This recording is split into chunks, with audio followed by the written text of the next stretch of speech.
Hey there, folks. Welcome to Spectrum Pulse. We talk about music, movies, art, and culture. And recently, in the aftermath of my Weezer review, after I said that a lot of other acts deserved all the attention that band consistently gets, I got a comment suggesting that I should have just reviewed them instead of Weezer. My answer, of course, is let's just do both, because this is On the Pulse.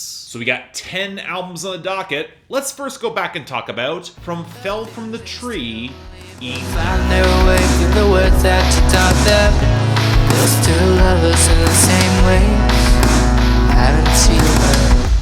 So full disclosure here, this is a project from a fellow critic and music writer who sent this over to me a couple weeks ago, but just recently it was released. But Fell From the Tree's been active since around 2018, making a grainy, pulsating brand of anxious indie pop with enough very online emo signifiers to match some pretty sticky hooks. Now, early projects definitely felt rough around the edges with some muddy mixing and so-so vocals, but now that we got this album, well, full disclosure again, this was a review I was planning for my first episode of this series for 2021, but it's a surprisingly dense album to dig into, and I wanted to give the project a little bit more breathing room, and it's not like 2021 has been incredibly busy out of the gate, and well, it's kind of patchy, playing off fluttery but grainy clatters of percussion as the synths, the keyboards, and the guitars churn, with touches of strings to punch up the dramatic flair, almost approaching trip-hop in some places. It plays to a feeling of pensive instability that might be very intentional, but also probably drags a little bit too long to land as much tension as is being attempted. What I'm saying is that the album's density is a bit deceptive.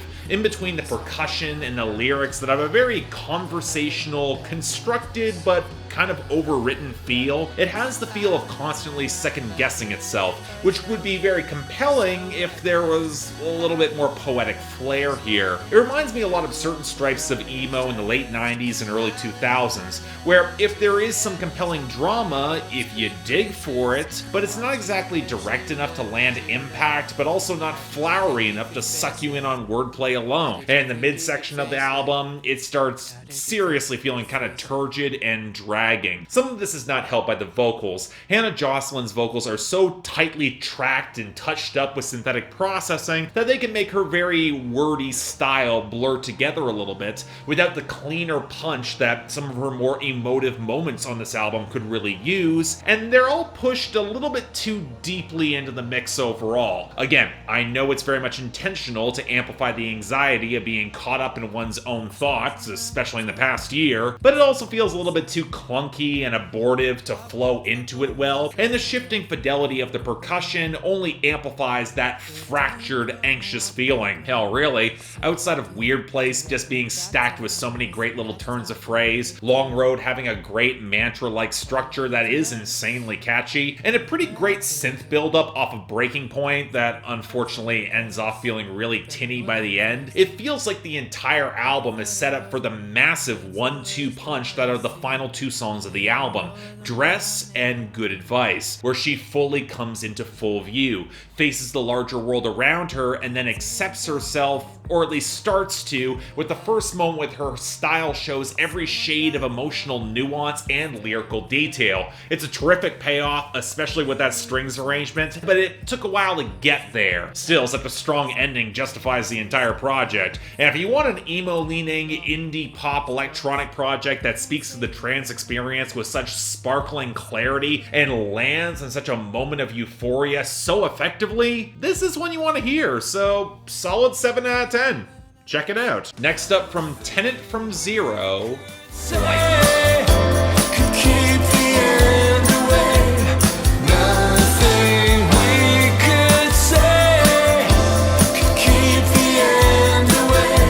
Okay, now this was a fun surprise. I went on Bandcamp hunting again, and I came across some sophistipop that was clearly going for that retro 80s vibe, but it feels way less like a pastiche, and that kind of intrigued me. Meet Paul Dara, a Brooklyn singer-songwriter with this as his full-length debut album under the name Tenant From Zero, where I would argue his approach is somewhere between Spandau Ballet, Roxy Music, and maybe a dash of 2010's Destroyer, especially in its moodier moments that also help it not feel like such a throwback. And now it also helps that the production is both modern and downright gorgeous. Perfectly crisp drum machines and drums to flesh out the texture around the pulsing bass lines, the fluttery synths, the peeling guitars, the excellently placed horns and strings passages, and a frontman who somehow manages to lean into more of an 80s lounge vibe without sounding sleazy, boring, or cheesy. And given just how much of this album like this lives and dies on a brand of smoldering retro cool, that is really damn hard to pull off effectively, especially when you get flashier songs like The Bomb You Dropped, which is very nearly too silly to work all that well. Hell, Alex Cameron has spent the past couple of years playing a note-perfect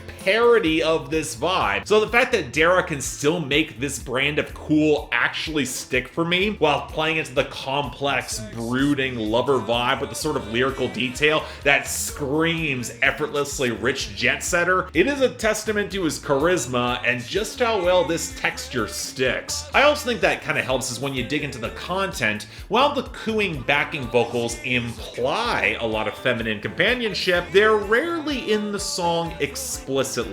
The distance is palpable. More often than not, the focus is on his small, mundane details in order to contrast with how the women feel larger than life. It highlights just how lonely and bored he often feels, where his coolness turns to an anxious chill as he grapples with how his perfect words and poise aren't enough to save these relationships. Hell, it's probably the only way he could have gotten away with Properly Wrecked by John, a call out of an ex who embraces a brand of biblical moral superiority, but the song also has I'm Not Over You scribbled all over it. But you know what? It's also why the sad, slow burn ballads like After and Yellow and Blue really connect. Even if the album ends on some slower acoustic moments, the pathos still translates. And yeah, while it's got some of that 80s throwback vibe, like Kaput and Poison Season before it, it anchors an older approach for something that is more mature and really rich. So yeah, solid 8 out of 10, deserves way more attention, hell, on the production alone, and oh yeah, it fucks. You'll want to hear it. Next up, from Portrayal of Guilt, We Are Always Alone.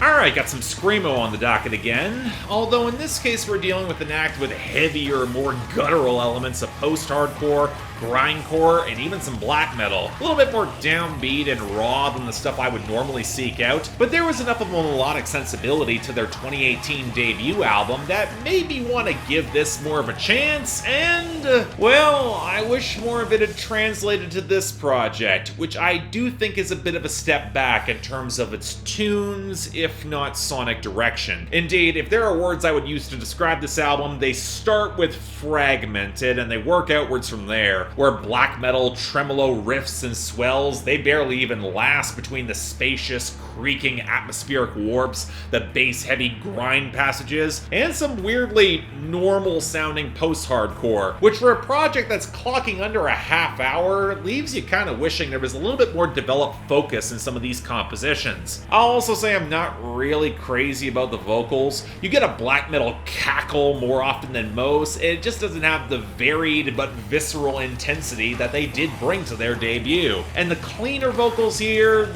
doesn't really help outside of maybe Garden of Despair. Yeah, the bass lines, they are consistently ominous, and when the drums are really brought to the forefront, they've got a lot of insane intensity, and I can't deny that the graphic lyrics have a consistent, blood-smeared, depressive quality, where the band will just rend themselves asunder in some really gory detail. Well, let's be real, it's not like Nihilistic Decay with a more spacious bent is unfamiliar territory, especially in black metal. And while it's detailed and trying and mostly failing to find some form of transcendence within that masochistic pain, it doesn't really feel like there's much more beyond that. See, the odd thing is that for as fractured and frustrating as this is for me, I don't know. Where so much metalcore falls so flat, the black metal metal and screamo elements create this sinuous, crushing force. The grooves really work to ramp up the implacable vibe, and I actually kind of found it clicking, albeit a little bit less than their debut, I'll say it again. So with all that in mind,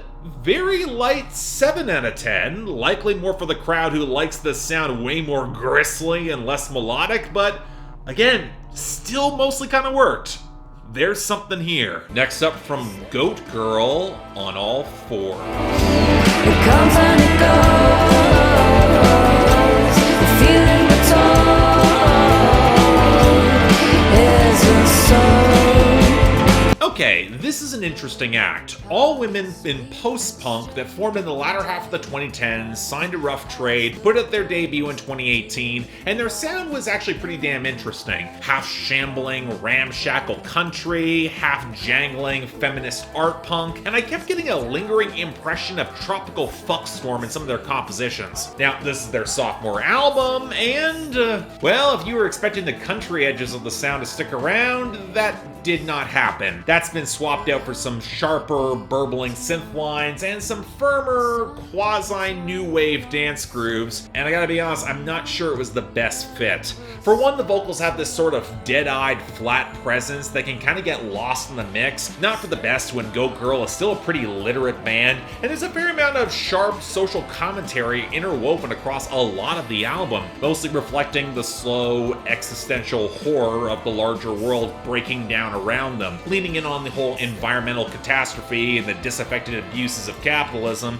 as well as managing one's own deeper anxiety. But for another, as solid as a lot of these bass lines might be, and they are positioned well in the mix here, the synths on top of them have this underweight, buzzy but oily tone that might contribute to the creeping sense of dread, but they don't really punch up the melodies to add some solid color to these songs. Yeah, the shuffling, contorted horns and the burbling synths, they make for a pretty interesting, moody juxtaposition on Jazz in the Supermarket, a more instrumental cut that's surprisingly early in the track list, but I'm also left thinking that Billy No Mates landed a lot more punch with near identical subject matter just last year, even if this is certainly betterly produced. Frankly, I enjoyed Goat Girl's song about literally dissecting Boris Johnson a lot more, and it's called Where Do We Go From Here, especially as it leans into the body horror across chunks of the imagery on the album, and it actually frames a pretty interesting question of whatever the hell is going to come next after this gratuitous catharsis. But what also doesn't help is the tempo and pacing. This album is content to meander and sprawl across its darker downbeat elements, but the grooves don't have that much thicker shambling punch so much as just kind of sitting on your face. Which, of course, that's intentional. That can produce some solid vibes if you're into that sort of thing, especially on the back half, but when I'm not really enamored with the hooks or melodic tones, it makes for a very well-formed but kind of dreary listen that didn't stick as much as their debut. So, strong 6 out of 10, pretty decent album, but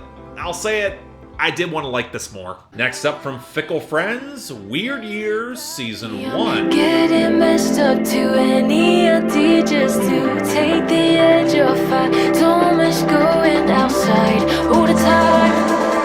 What a time to be alive. So here's the odd thing about Fickle Friends. I remember when I first covered them back in 2018, and I was more lukewarm on them than I wanted to be, mostly because despite some decent writing, I felt that the sharper, blaring grooves and production, they didn't always flatter our frontwoman's vocal tones. And that also means I have not much return to that album, and thus I did not really have new expectations for this new EP, but I'll be damned if it isn't a bit of an improvement. Partially because it feels like some of the synth grooves, they've been softened a lot in their actual tone to better complement the vocals here, but they kept some of that sharper new wave rollick and just enough of that edge and flash to remain pretty recognizable as Fickle Friends in comparison with, I don't know, Shura or the Japanese House. No, it's not quite on the same level of the splashy vibrance of a Carly Rae Jepsen album, but Fickle Friends targeting a softer, cooler vibe in order to infuse their longings to break free of quarantine, to find love, or reflect what might be some simpler times, it's a pretty naturalistic fit for them, especially when the album ends with a plea to just give it time to resolve, be patient, we'll all be okay. Overall, it just feels like a slice of some solid Fickle Friends songs, but it's not quite great, and I'm struggling to pin down why it doesn't quite have that added spark for me. Maybe it's still a little bit too beholden to its influences. Maybe it's how I'm not really sure there's a hook that really pops here. Maybe it's how I still think they haven't quite hit their potential, but as it is, it's still very good. So, solid 7 out of 10. I guess I'm curious to hear that next season. We'll see where they go from there. Next up from Arlo Parks, Collapsed in Sunbeams. That's my mistake. I kinda fell half in love and you're to blame. I should stop being surprised that the 2000s revival is kicking into gear, but can I ask why it seems like we're reviving the most forgettable or frustrating parts of it? And no, that's nothing against Arlo Parks. This is her debut album, she's getting a ton of critical acclaim with this approach and this sound, and I'm sure a lot of people are charmed by the light, rollicking sweetness of her presentation and a lot of these compositions. I get the appeal. But let's be real, it sounds like it comes straight from the coffee shop adult alternative scene between 2003 and 2006. And given that I still remember a surprising amount of the stuff that got popular there, and a whole bunch of the stuff that didn't, it just does not interest me whatsoever. The two genre labels I've seen thrown around this are neo-soul and bedroom pop. And while I hear parallels to the more organic tones and grooves of the more tasteful acts that have found success in that lane, at least before Alicia Keys' percussion-heavy approach really overwhelmed it, there's none of the rougher edges and fractured intimacy that makes for the best of bedroom pop, even if it does match a lot of her vocal timbre. If anything, this sounds way more professional and polished and ready for prime time, with the gentle keys, the supple bass lines, the very tastefully muted guitars, and admittedly some really pleasant drum work. There's not a single element that's out of place. And look, I can already hear some of you protesting that, pointing at the lyrics and highlighting just how much detail and color there is there in order to paint the scene she's talking about. But you know what? For as much as this album is trying to prize out some human vulnerability and emotion through a lot of these pictures, in both the stories and the meta text, I gotta be honest, the presentation is just way too sedate for me to color them beyond a lot of the mildest of tones. Hell, the hip-hop touches, they're delivered from Paul Epworth on production, whose soft focus fits Adele more than any sort of street-level poetry, no matter how twee it winds up, with 4 Violet probably being the one notable exception here for getting a little bit darker in its crackling, spare atmospherics, a bit more of a Portishead trip-hop vibe. But you know what? Okay.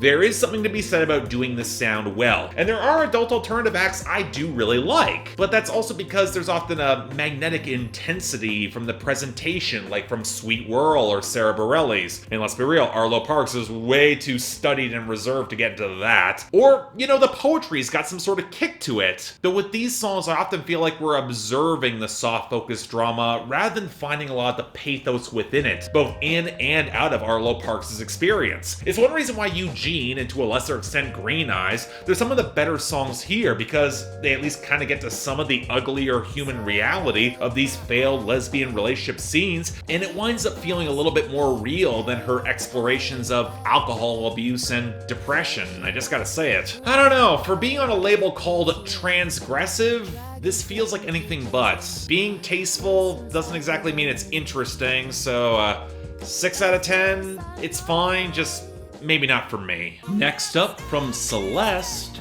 Not Your Muse. Let you go. Well, who am I to say? Maybe by now you should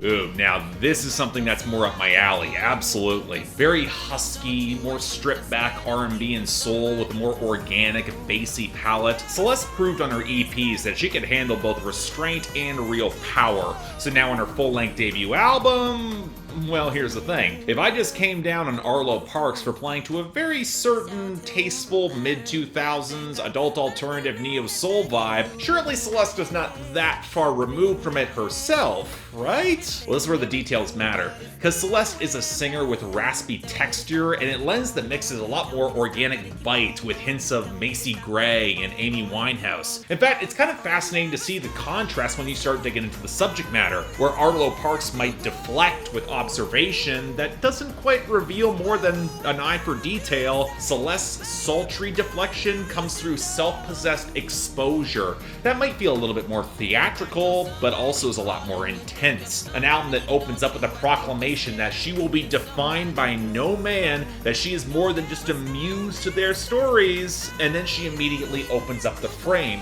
to a lot more of a complicated picture in claiming her own stories and narrative. And that's a really damn potent starting point. About the first 4 or 5, I was really pulled into her drama. The album starts really well, but the momentum didn't quite last as long as I was hoping. I think part of it is that the edge began ebbing away for a much smoother retro brand of neo-soul. It was certainly very tasteful, certainly agreeable, but it felt a little bit less fiery or potent, and that meant some niggling issues in the vocal mixing and writing that felt a bit thin. They came more to the forefront, and you can definitely tell she leans on some of this atmosphere, which feels a little bit cleaner and thinner on texture, especially by the back half. Yes, the strings on A Kiss, they're smoky, they're sultry as all hell, and I'm convinced that Celeste will one day make a fantastic Bond theme, and if she's not tapped for one, she should be. But beyond that, the album just loses some momentum, and I'm not gonna say that the writing ever really brings a super distinctive level of detail or flair to elevate her there. I still find this album really charming, really easy to like, it's got that atmosphere, but it also does feel like a debut where Celeste is still finding more of her voice. So it's a good start, 7 out of 10, but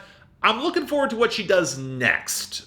That's all I'm saying. Next up from Th1rt3en Pharoahe Monch, A Magnificent Day for an Exit. The niggas get hot, the niggas get hot, the niggas get hot, the niggas get hot. Fight, the niggas and the cops, the niggas don't win, the niggas get shot. The funniest thing about this album is how it's not surprising at all if you're familiar with Pharoahe Monch. He's been playing in more aggro, rock-leaning sounds for decades, at least since the 90s. So to see him take the next step with a live guitarist and drummer, it makes complete sense to me. Even if there is some of this raw, grinderman approach that some critics translated as a midlife crisis for Nick Cave, instead of drilling into the roots of what's always kind of been there, just previously in some more tasteful packaging. I think that's where some folks might struggle a fair bit with this album, because it absolutely feels rougher around the edges with a little bit more of a shambling, fractured approach, where the guitar work will just spark and clatter without the benefit of a stronger, more coursing groove. And I'll say it, I'm not quite sure it's quite as tight as the best of this sound that is in right now, which is kind of odd given how methodical Pharoahe Monch's lyrical construction usually is, even if his more theatrical delivery is completely apropos. But it absolutely also feels like an album that feels like it's from a different time, especially in how it frames some of its provocative elements, like all the faux Satanism, the edgy school shooting framing in The Magician, playing up the satirical racist and spewing all of the slurs on the song called Racist, or just leaning into all the bad guy framing on 666 36-word stories, or how Scarecrow is an entire veiled diss at modern trap MCs foreshadowed on Goat's Head. I mean, playing Brainless on the way to Oz to find your fortune, or a lot of the anti-social media bars on Kill 'Em All Again, where that eugenics bar certainly set off some alarm bells for me. Look, I'm not saying he's wrong here going off against the industry, but it's kind of hard to avoid how this reminds me a bit of Eminem's aimless frustration with the mainstream that came off of a revival, and the stodgier rock elements here don't always help. Which is kind of a shame, because the guitars on the outro of Scarecrow have a ton of texture and firepower that I wish felt way more consistent on the album. And you know,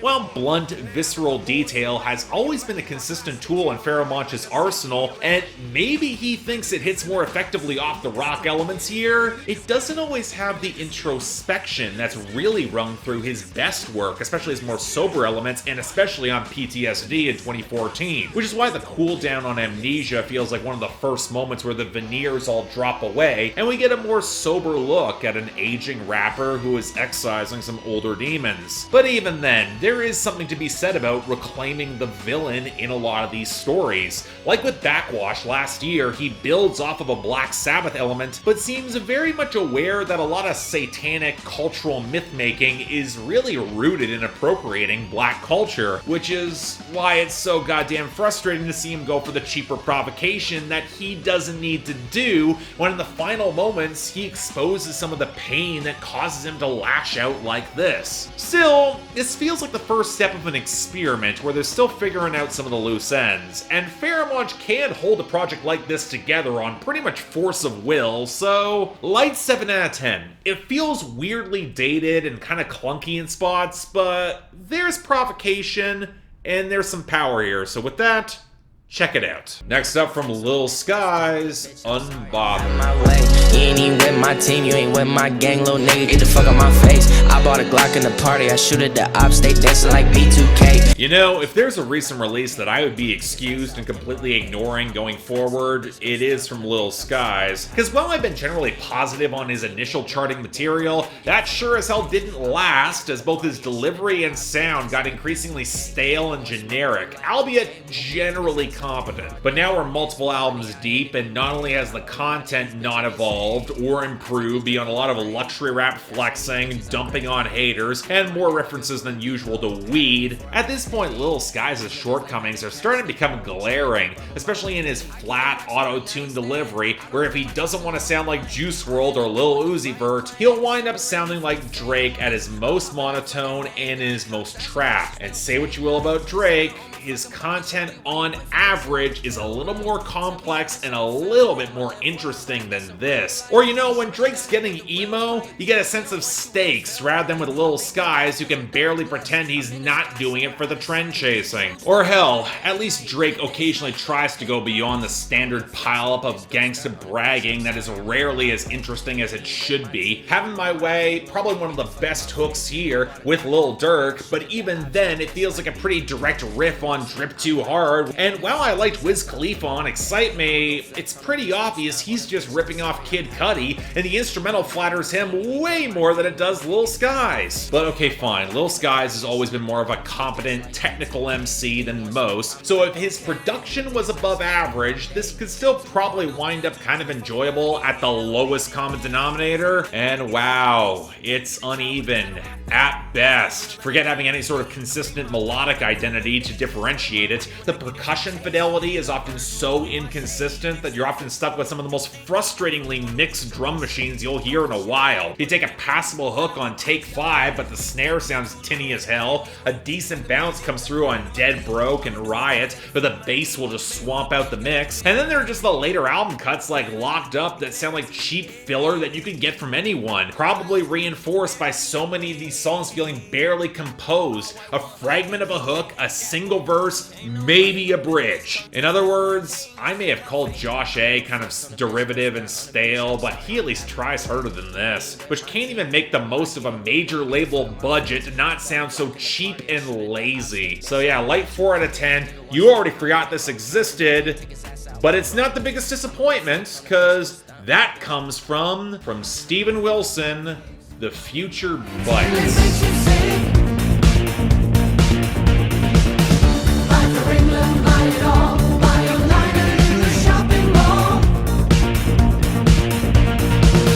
I was actually planning a full-length review for this one, until I realized that I've been listening to Steven Wilson long enough to know exactly what was happening with this, and it doesn't require that many words. To put it simply, after hitting 2 solo projects out of the park with Hand Cannot Erase and To The Bone, this is Steven Wilson falling back into bad habits, specifically tied to his long nascent art pop project No Man, which actually predates Porcupine Tree and was widely held as being underrated, kind of influential in the scene, but I've always found it to be a lot of meandering mixed bags. at best. But then he released an album under that name in 2019, and this was apparently recorded in 2019, but now in 2021, we're getting art pop Steven Wilson, which has him all over the airy, burbling analog synthesizers, with him singing in his upper register and falsetto, a lot less interesting guitar passages when we get them at all, and songs that lose any sense of instrumental direction or pacing. But unfortunately, we're also getting social commentary Steven Wilson, which is the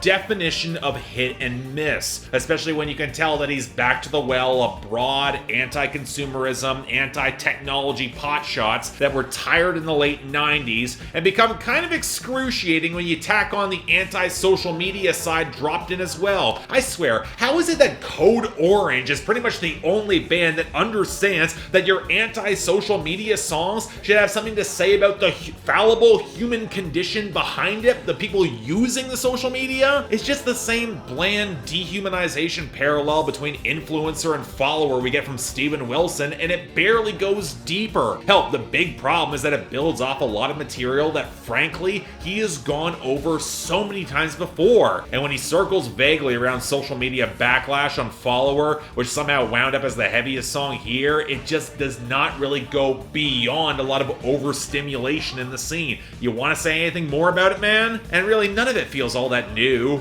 or gripping, to say nothing of how downbeat the entire project is. Look, if so much of the album is about knowing and being able to define one's own self-worth, why does it feel like it also wants to take the piss out of even considering the idea that you can know? He said that there's fragments of optimism on this album, but really, outside of a good hook on 12 Things I Forgot, which really kind of feels like a Blackfield reject, does it redeem the clunkiest possible shuffling attempt at the concept on Imminent Sleaze? I mean, Tenant From Zero did this way better and did it straight, but what may be the most frustrating and sad thing about this album, it just feels undercooked across the board. The super polished textures don't help the warbling atmosphere, it has nowhere near enough good hooks to work for pop, and lyrically it just feels bereft of fresh ideas or insight. In other words, it's the first major disappointment of 2021 for me. I think even Grace for Drowning and Metanoia were better than this. 5 out of 10, man, this is not it.